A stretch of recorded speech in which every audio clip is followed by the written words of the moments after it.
52%. That's how many men over 40 report losing their erection at some point during sex. And here's what really gets me after 30 years in urology. Almost every single one of them walks into my office thinking he's the only one, thinking something's fundamentally wrong with him, thinking his best days are behind him. I'm going to stop you right there, because that is simply not true. And by the end of this video, you're going to understand exactly why it happens, and more importantly, what you can do about it starting tonight. But before I get into all of that, I want to do something I always love doing. Drop me a comment real quick. Where are you watching from? I've got guys tuning in from the Philippines, from Kenya, from Japan, right here in the States. Last week, somebody commented from Fiji, and I thought, man, this community really is everywhere. So let me know where you're at. I read every single one. And if this video helps you, do me a favor. Hit that like button, subscribe if you haven't already. That little bell icon, tap it. Because I put out videos every week specifically designed to help men stay strong, stay healthy, and stay confident no matter what decade of life you're in. Now, real quick, because I know some of you are wondering, I'm Dr. Olivia Grant. I'm a board-certified urologist. I've been practicing for over 30 years. I did my residency at Johns Hopkins. I've published in peer-reviewed journals, and I've personally treated well over 10,000 men dealing with exactly what we're talking about today. You can look me up. I want you to trust what I'm telling you because it's grounded in real science, real experience, and real results. I'm not here to sell you snake oil. I'm here because after 3 decades of doing this, I've seen what works. And I want you to have that same knowledge. All right, so let me say something that I wish every man heard from his doctor, but almost never does. You are not broken. Losing an erection during sex does not mean you're less of a man. It does not mean your body has given up on you. It does not mean intimacy is over. What it means is that your body is sending you a signal. And once you learn to read that signal and respond to it, you can absolutely get this part of your life back. I've seen it happen thousands of times. Men in their 50s, 60s, 70s, even 80s, walking out of my office with a whole new chapter of confidence and connection. So stick with me here. I'm going to break down the 8 main reasons men lose their erections during sex, and I'm going to give you the practical, science-backed fix for each one. No fluff, no gimmicks, just real solutions you can start using right away. Let's get into it. Reason number 1, and this is one that almost nobody talks about. Gravity is literally working against you. Here's what I mean. When you're lying flat on your back and your partner is on top, gravity is pulling blood out of your penis, not into it. Think about it. Your heart has to pump blood upward against gravity to keep the erectile chambers full. And if you've got even a mild case of what we call venous leakage, where those tiny valves at the base of the penis don't seal quite as tightly as they used to, that blood is slowly draining right back out. I had a patient a few years ago, 63 years old, retired firefighter out of Chicago. Great shape, no major health problems. He came in convinced something was seriously wrong because he kept losing firmness whenever his wife was on top. Turned out, his issue was almost entirely positional. We didn't need medication. We didn't need procedures. We needed physics. So, here's the fix. Use gravity to your advantage. Positions where you're standing, kneeling, or sitting upright allow blood to flow naturally downward into the erectile tissue. Even being slightly elevated, like sitting on the edge of the bed with your partner in front of you, can make a massive difference. I know it sounds almost too simple, but I've had guys come back to me and say, "Doc, that one change was all I needed." Sometimes the smallest adjustment makes the biggest difference. Reason number 2, your brain is getting in the way. And I mean that literally. Your brain is the most powerful sexual organ you have, but it can also be your biggest enemy in the bedroom. Here's what happens. The second a doubt creeps in, am I going to lose it again? Is she disappointed? What's wrong with me? Your sympathetic nervous system activates. That's your fight or flight response. And when that kicks on, it directly shuts down the parasympathetic system, which is the rest and digest system responsible for maintaining erections. It's like trying to relax while someone's pointing a flashlight in your face. Your body literally cannot do both at the same time. And here's where it gets really tricky. Once you've lost an erection once, the fear of it happening again becomes the very thing that causes it to happen again. I see this constantly in my practice. It's a vicious cycle. A guy loses his erection one time, maybe he had a stressful week, maybe he had a couple drinks, and it was just a one-off thing. But now it's in his head. And the next time, he's so worried about it happening that his anxiety makes it happen. And now he's convinced there's a real problem. So here's the fix, and it's actually two parts. First, in the moment, ground yourself. Slow your breathing. Deep belly breaths. In through the nose, out through the mouth. Focus entirely on the sensation and the connection, not on the outcome. Sometimes even a light-hearted comment to your partner, something like, "Hey, give me a second, the engine's just warming up," can break the tension. Intimacy is not a performance. It's a shared experience. There's no grade at the end. Second, and this is the bigger piece, you've got to reframe how you think about it entirely. Instead of telling yourself, "I need to stay hard or I'll fail," try this. "I'm here to enjoy, to connect, and to share something with my partner." When the pressure disappears, erections almost always come back on their own. And if you do lose firmness, don't panic. Pause. Reset. Enjoy other forms of intimacy. That flexibility is what breaks the anxiety loop. I've had patients tell me that just hearing those words from a doctor gave them permission to relax for the first time in years. Reason number 3. Sensitivity isn't what it used to be. And this one's closely tied to testosterone, so I'm going to talk about both together because they're really two sides of the same coin. Here's what happens as you age. The nerve endings in the penis naturally become less sensitive over the decades. It's gradual, so you don't always notice it right away. But conditions like diabetes, high blood pressure, or even just years of normal wear and tear can accelerate the process. Less sensation means less feedback to the brain, which means weaker arousal signals, which means weaker erections. It's a chain reaction. Now, here's where testosterone comes in. Testosterone isn't just about sex drive, although it certainly affects that. It also maintains the elasticity of your penile tissue, supports nitric oxide production, which is essential for blood flow, and keeps your overall nervous system responsive. After age 30, testosterone drops about 1% per year. By the time you're 60, you could be operating at half the levels you had in your 20s. And most guys have never once had their testosterone checked. I hear that all the time.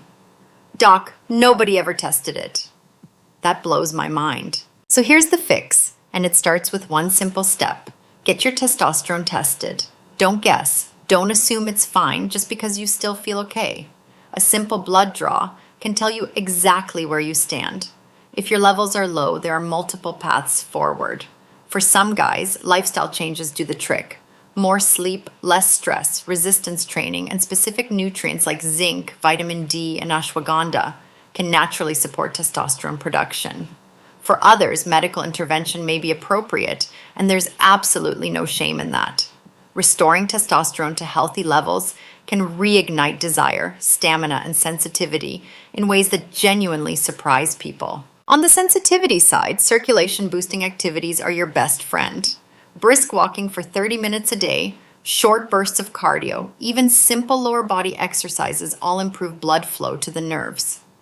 I had a patient from right here in Atlanta, 71 years old, who started doing nothing more than a daily 30-minute walk and some basic Kegel exercises. 6 weeks later, he told me the difference was night and day. Sometimes your body just needs you to show up for it. Reason number 4, you're not getting properly aroused, and that's not your fault. Let me be real with you here. As men age, it takes more to get the engine running. When you were 20, a stiff breeze could do the trick. At 50, 60, 70, your brain needs more input to send strong enough signals to initiate and maintain an erection.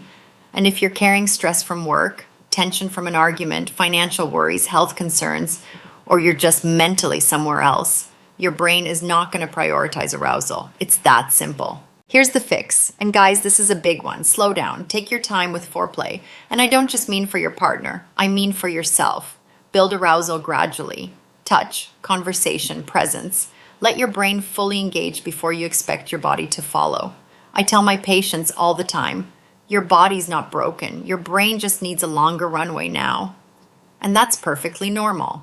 A lot of couples in their 50s and 60s actually find that slowing down and being more intentional with intimacy makes the whole experience better than it was when they were young and rushing through it. Reason number 5, your cardiovascular system is sending you a warning. And this one is critically important, so I need everyone to pay attention here. Erections are an early warning system for your heart. I'm not exaggerating. The arteries that supply blood to your penis are about 1 to 2 millimeters in diameter. The coronary arteries that supply your heart are 3 to 4. So when plaque buildup, high cholesterol, hypertension, or diabetes start damaging blood vessels, the smallest arteries are the first ones affected. That means erectile dysfunction often shows up 3 to 5 years before a cardiac event. Let me say that again. If you're struggling with erections and you haven't had a full cardiovascular workup, please go see your doctor. Not just for your sex life, for your actual life. I've had patients where their erectile issues led us to discover early stage heart disease that we caught in time to treat. Their bedroom problem literally saved their life. Now here's the fix for the vascular side. Prioritize your cardiovascular health like it's your job. Daily movement, heart-healthy nutrition, and I'm talking real food, not supplements pretending to be food. Leafy greens, fatty fish, nuts, berries, olive oil. Cut back on processed junk. And if you want to support nitric oxide production specifically, L-citrulline and pomegranate extract have solid clinical data behind them. Improving your circulation improves everything. Your erections, your energy, your mental clarity, your longevity, it's all connected. I had a patient, 67, retired teacher from Savannah. His cholesterol was through the roof, blood pressure was borderline high, and he was losing erections consistently. We got him on a structured exercise program, cleaned up his diet, and added some targeted supplementation. 4 months later, his numbers improved across the board, and his erections came back stronger than they'd been in a decade. His wife sent me a thank you card. That's the kind of thing that makes 30 years of doing this worth every minute. Reason number 6, you're sabotaging yourself with alcohol and bad timing. And listen, I know nobody wants to hear this one, but I'd be doing you a disservice if I didn't tell you the truth. Alcohol is a central nervous system depressant. Even 2 or 3 drinks before sex can reduce erectile firmness by up to 25%. I know. A glass of wine loosens you up, takes the edge off. But there's a fine line between relaxed and impaired. Your nervous system doesn't care that you're having a romantic evening. After a certain point, it's just trying to metabolize the alcohol, and everything else takes a back seat. And here's another one people don't think about. Timing with meals. If you've just had a big dinner, a real American Thanksgiving-style meal, your body is diverting a massive amount of blood to your digestive system. That blood is going to your gut, not your pelvis. You're literally competing with your stomach for blood flow, and your stomach is going to win every time. So here's the fix. If intimacy is on the menu, keep alcohol light.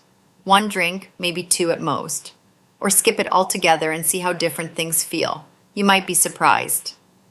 And give your body at least 90 minutes after a heavy meal before heading to the bedroom. Plan a little. I tell my patients, if you know it's date night, eat light and early. It's not the most romantic advice I've ever given, but it works. Reason number 7, you're not emptying your bladder beforehand. This one's quick but important. A full bladder puts pressure on the pelvic nerves and blood vessels that are essential for maintaining an erection. It's such a simple thing, but I'm amazed how many guys skip it. Hit the bathroom before things get started. It takes 30 seconds, and it can make a real difference. Reason number 8, you haven't considered a constriction ring. If venous leakage is part of your issue, and for a lot of older men it is, a safe medical-grade constriction ring can help trap blood in the erectile chambers and maintain firmness. These are widely available, inexpensive, and when used properly, very effective. The key words there are used properly. Don't get some random thing off the internet without reading the instructions. Talk to your doctor if you're unsure. Used correctly, they're a great tool in the toolbox. Now, I want to pull back and talk about something that doesn't get said enough. If you've been dealing with this issue, and I suspect many of you watching right now have been, you may have felt something that goes way deeper than frustration. You may have felt shame, maybe even hopelessness. Maybe you've been avoiding intimacy altogether because you're afraid of what might or might not happen. And that avoidance starts bleeding into your relationship, your self-esteem, your whole sense of who you are. I need you to hear me on this. Needing help in this area does not make you weak. It makes you human. The men who walk through my door asking for help are not the weak ones. They're the brave ones. They're the ones who decided, I'm not just going to sit here and accept this. And I respect the hell out of that. Over 30 years, I've watched men in their 50s reclaim something they thought was gone forever. I've watched men in their 70s look at their wives the way they did on their wedding day. I've watched guys who came in embarrassed and defeated walk out standing a little taller, carrying themselves a little differently. And that's not just about sex. That's about self-respect. That's about dignity. That's about refusing to let age define what you're capable of. So here's what I want you to take away from this.